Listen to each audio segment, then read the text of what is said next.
y'all. We back for another episode. Right here, I'm working on a dry rack. So I previously bought this kind that sits on the floor. It's an accordion style. And I wanted to kind of repurpose this, re-envision it to fit with the laundry room now. So as usual, I'm having to process a lot of wood. I had some leftover scraps of plywood and things like that. So that's what I'm using. So far, I haven't had to buy any new wood.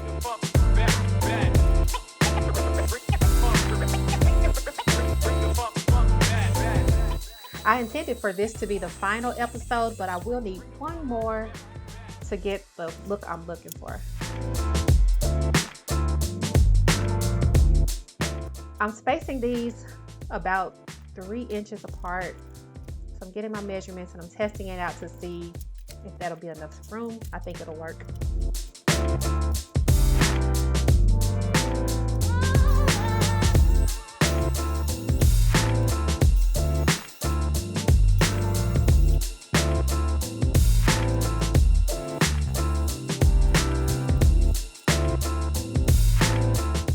I started with a smaller hole and then I had to make it bigger so that the dowel would fit.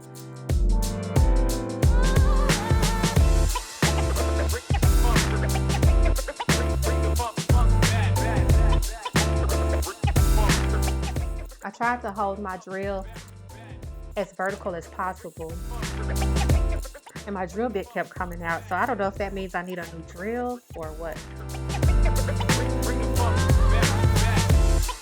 Once I had the holes in the first one, I stacked them on top of each other and clipped them together so that I could try to line them up as evenly as possible from one to the other.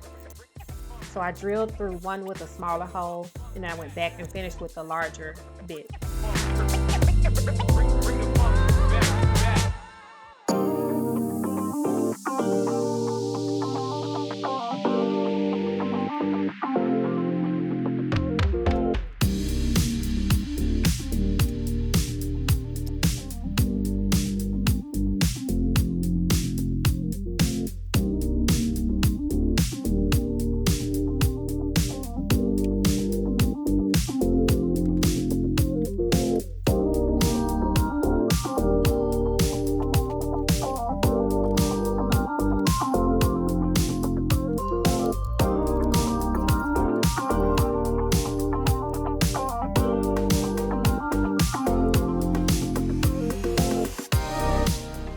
Repurpose the old dry rack that I had into a new dry rack that's going to go on the wall.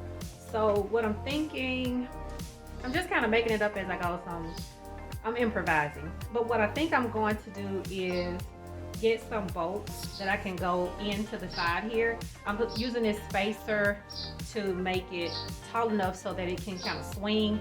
So this will be the back side here. So the rails will be towards the front, and I'm going to put something behind here to cover the back.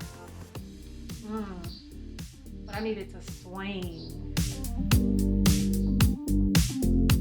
I don't want it to stand out too far, but I need it to swing open because it's going to go over the electrical panel. So I know I'm going to put bolts here in the bottom so that it can swing. I have the spacer here, but that will be gone. It can swing out and open. I'll need a chain or something like that to put here to hold it in place so it doesn't just flop all the way down to the floor. I need a stopper on that side. And I need to make it swing. I need a hinge to do that, which I have some hinges I think that will work, but I gotta figure out how to do that. So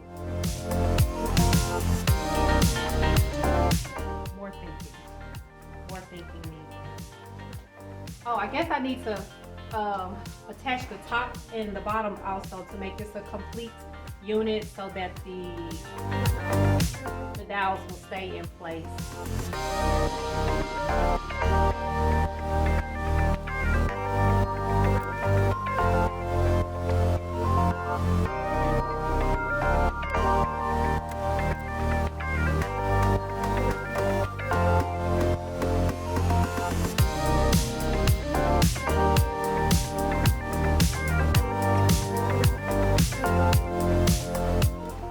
glued this up yesterday and one of the pieces did not hold. The other 3 corners look okay, but this one, you can barely tell I even put glue on here, so I'm gonna have to do this corner. I think I have worked out how this is going to work. This is the part of the rack that's going to fold up and down, you know, up and down, right, so it'll come down where I want it. So I'm gonna need to put, this is hard to hold.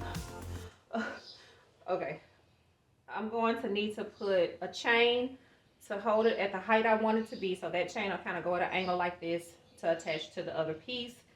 And I'll put a screw or some kind of bolt, yeah, a bolt, in through this piece and the outer frame. So that'll be the connection point and also the pivot point for it to swing up and down like that. I think this will be the bottom, because this side has more room down here to put the bolt and the more of a connection. Then this, you know, this part is really skinny. I don't know if you can see that. Anyway, the top part is skinny and this part is longer, so I'll put the bolt at the bottom. This will be the bottom. So this will be a frame. So this frame will go around. I think what I'm going to do is, so the bolt will go through here, but I think I'm going to also build a frame to go this way. So that way, when it's on the wall, if I need to get into the electrical panel, I can put a hinge like here, maybe somewhere on here, to connect these 2 pieces. That way it can swing open if it needs to, like the whole thing can swing open. Also, if I make a frame this way, then I can screw in this piece to connect it to the wall, and that way I can screw it into the studs. So I think that's what I'm going to do. So I will need to get the bolts, some washers, you know, to go in between the bolts and the wood, and I will need the chain, maybe 1 or 2, maybe need 1 on both sides, and I will need a magnet or something like that to hold this piece up when it's in the up position. It's kind of hard to explain, but I think that's what I'm going to do. So I better get to work.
in the washing machine. Let me see here. I need some towels. Good amount of water too. Need me help you with something? Yeah, clear space. You have your phone on you? Mm-hmm. Flashlight. Not the water pipe. It gotta be the drain pipe behind the. Gotta be something behind the washing machine. I'm gonna take the stuff out and put it in the dryer. Then we can pull it out so we can see what's behind it. This is my first time using it, I think. Since I think I pushed it back. I pushed it back. Like I had moved it out because when I put the baseboards and stuff, so I might have, something might have came loose. Okay. Let's see, pull it out and see what's behind there. I didn't make it over there yet, so that's the thing.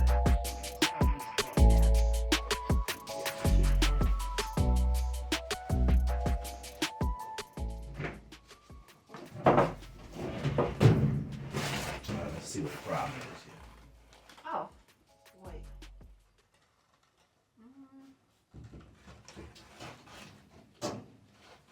See anything with the drain pipe down there?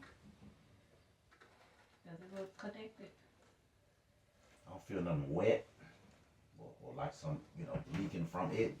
It seems like whatever it is from the floor. What about like that pipe? Can you reach that bottom of that? No, the gray one on the washing machine. Can you reach that? Feel any moisture there? Nothing. Where is it coming from? I don't feel nothing where water was coming from. Moisture. Uh-huh. Everything's dry. You know what? I don't guess it would have came through this, do you think? I'm thinking so. Because was it open like this? Mm-hmm. This is where the sink was hooked up. It probably. You think water would come down and come out through here? Uh-huh. Since nothing is connected to it? Uh-huh. Okay. It makes sense because that's where the water. Because it's all flowing down. Right, and it has and somewhere normally to they go. have a little trap, the little edge trap To to keep keep it everything from contained. coming back up. Mm-hmm. Okay. So that's what that is. So not the washing machine, just need to hook the sink back up. Hook the sink back up. So nothing is leaking from the washing machine. What we think is happening is that when the washing machine is draining down the pipe, because there's nothing here, it just came out of this pipe instead of just going down the drain. So gotta hook the sink back up before I wash anything else. That's a simple fix.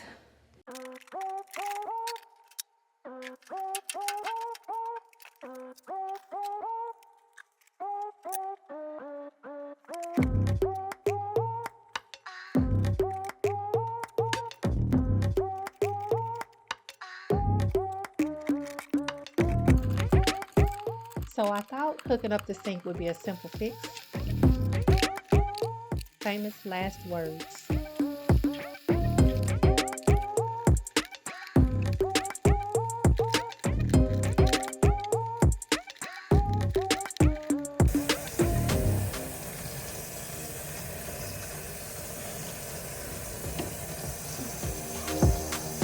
Getting it? Still leaking. Still leaking? Yeah. You got it tight as you can? Trying. Need me to get it? I just got it a little bit tighter. Let me see if they got it. Okay. If not, you might need to.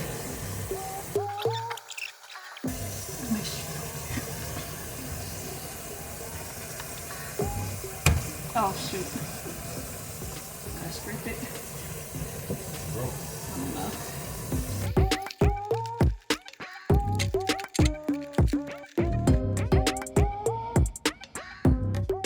Okay. Now, let's see. Turn the water back on.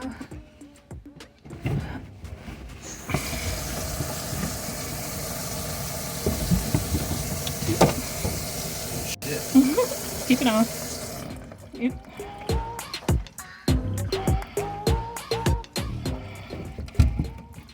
I'm familiar with them. That done ain't tight.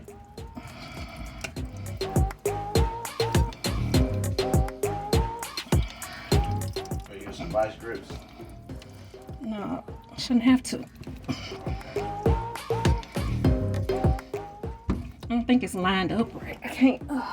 That's what I was afraid of when I took it off in the first place. Because it took me a long time to get it from leaking when I first hooked it back up. Before the guy did it? After he did it. I had unhooked it and hooked it back up. And then you finally got it right? Yeah. So this is some different that you done been through before. Okay. Uh-huh. Okay. So, since the sink situation was not going well, I decided to step away from that and do some other things. I was feeling a little bit overwhelmed with trying to get it together, so sometimes it helps to just walk away and come back later. So I didn't really like the way the plumbing and all of that opening looked behind the sink. So I thought I would try to camouflage it or find some kind of way to make it look intentional and make it look a little bit neater. So I decided to take some old trim that I had and kind of reprocess it to put it sort of like a picture frame around that area, and then maybe come back later and put something there that could cover up that area a little bit better. So I cut the opening up a little bit more. It needed more access anyway for the pipes and things, so that wasn't really a big deal. And so now I'm just measuring and trying to see how I can put it in and make it work. I decided to try to do it sort of like a picture frame, but I was having issues because the pipes there are kind of pressing against it and I couldn't get it to sit the way I wanted it to, so I just decided to take it out and try something else.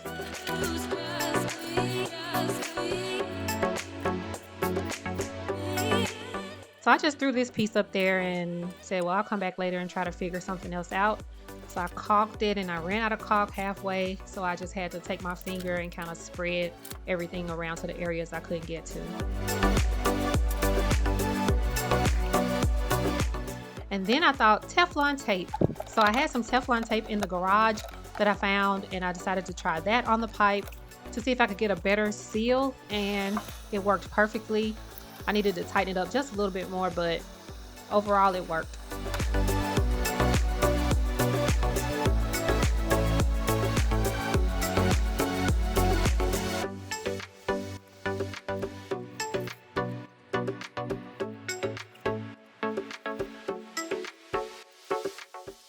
If you've been watching up to this point, you've seen me making this little contraption here. But this is going to be a dry rack that I want to go over the electrical panel wall. And so I needed to cover the entire length and width of the panel. The panel is pretty narrow, so that's not an issue, but the height of it, including that little, whatever it is, an energy saver box or whatever that box is at the bottom, it's about 3 feet in height. And that box comes out about 1.5 inches or 2 inches from the wall, so that needs to be considered as well. But the length of it is 3 feet, and that's 3 feet on the inside of the box. This is 3 feet, almost 3 feet on the outside. The inside box is 2 feet and 8 inches, which is not, it's not long enough to cover the entire span. So that was a miscalculation. In addition to that miscalculation, this is the rack, and I wanted to be able to fold down and back up, which it does, but because I made this the exact length of this, there's not really much space in between, so it fits exactly. And so to get it back in, kind of have to push it to make sure it goes back in, and that's not what I intended. I wanted to have a little bit of space here so that I could at least get a washer in between so it could flow easier. So that was a miscalculation. So long story short, I just did all of that, and now I have to do it all again. So I need to reimagine this and gotta figure it out. Gotta figure out how to fix it so I don't have to do everything all over again, plus materials. So yeah, I need to rethink this.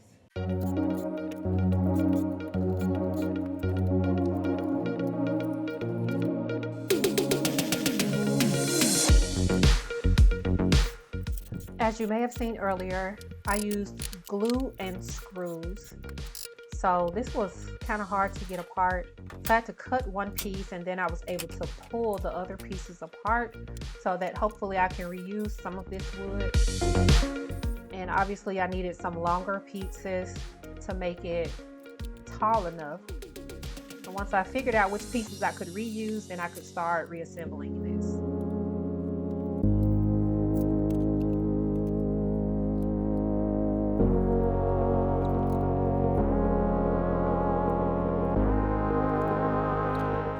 This time I put it together with the bolts and washers to try to make sure I got the correct width.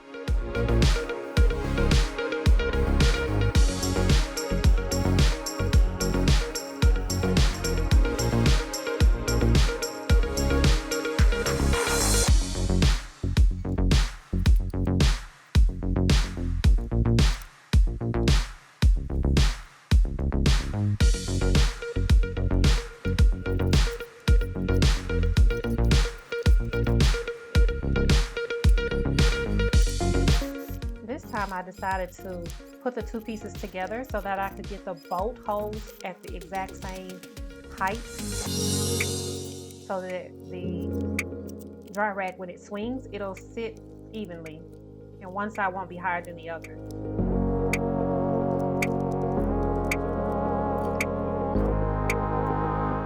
This time I put it together without glue in case I need to make some adjustments. That'll make it easier to fix. And here, I measured the bottom to see if I had about 4 inches at the bottom so that that energy saver box would fit, and I didn't, so I moved the bottom one up, and that's the perk of not using glue.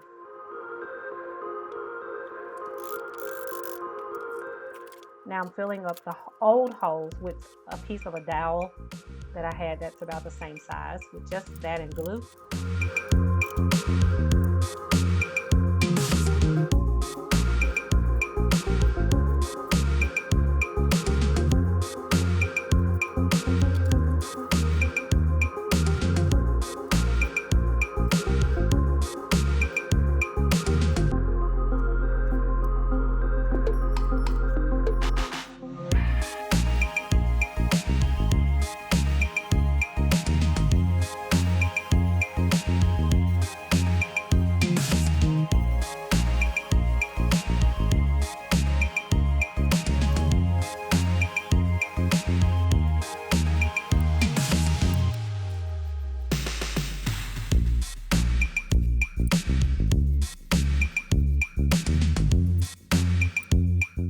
This is DAP Premium Wood Filler.